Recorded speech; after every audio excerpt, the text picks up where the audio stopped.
Hello friends, നമ്മളിപ്പോൾ reels ഒന്ന് open ചെയ്താൽ മതി വൈറൽ ഫുഡ് ഐറ്റംസിൻ്റെ പേര് വരിക. എന്തൊക്കെ ടൈപ്പ് ഐറ്റംസ് ആണ്?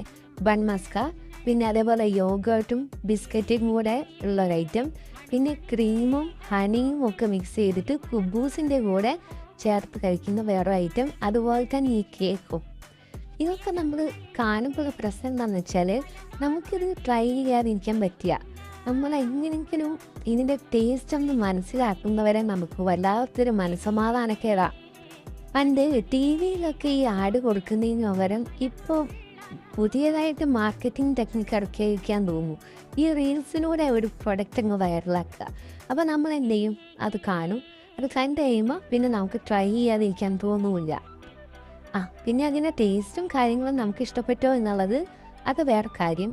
പക്ഷേ അതൊന്ന് ട്രൈ ചെയ്തിട്ട് ഞാനിതൊന്ന് ട്രൈ ചെയ്ത് നോക്കിയല്ലോ, ആ ഒരു മനസ്സമാധാനം ഉണ്ടല്ലോ, ആ മനസ്സമാധാനം കിട്ടാൻ വേണ്ടിയിട്ടാണ് ഞാനിപ്പോൾ ഈ കേക്ക് ഐറ്റം ഒന്ന് ട്രൈ ചെയ്യുന്നത്. നമുക്ക് അത് കണ്ട് എല്ലാ പ്രൊഡക്റ്റും ഇവിടെ അവൈലബിൾ ആയിട്ടുള്ള സംഭവമാണെന്ന് മനസ്സിലായപ്പോൾ പിന്നെ അത് ട്രൈ ചെയ്തേ പറ്റുള്ളൂ എന്നുള്ളൊരവസ്ഥയായി. അപ്പോൾ ഇത് വാങ്ങിക്കാൻ വേണ്ടിയിട്ട് സൂപ്പർ മാർക്കറ്റിൽ പോയ സമയത്ത് നോർമലി ഈ ബ്രാൻഡ് കേക്ക് അവൈലബിൾ ആണ് അവിടെ എല്ലാ സമയവും. പക്ഷേ ഇത് വൈറലായതുകൊണ്ടായിരിക്കാം ഇപ്രാവശ്യം പോയപ്പോൾ കേക്കില്ല.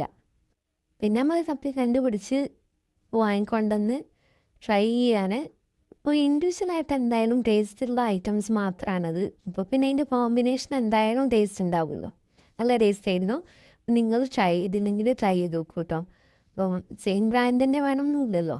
ഏത് ബ്രാൻഡിൽ ഐറ്റം വെച്ചിട്ടും നമുക്ക് നോക്കാമല്ലോ. ടേസ്റ്റ് മനസ്സിലാക്കാൻ വേണ്ടിയിട്ട് ഒന്ന് നോക്കൂ. നെക്സ്റ്റ് വീഡിയോ കാണാം. ബൈ.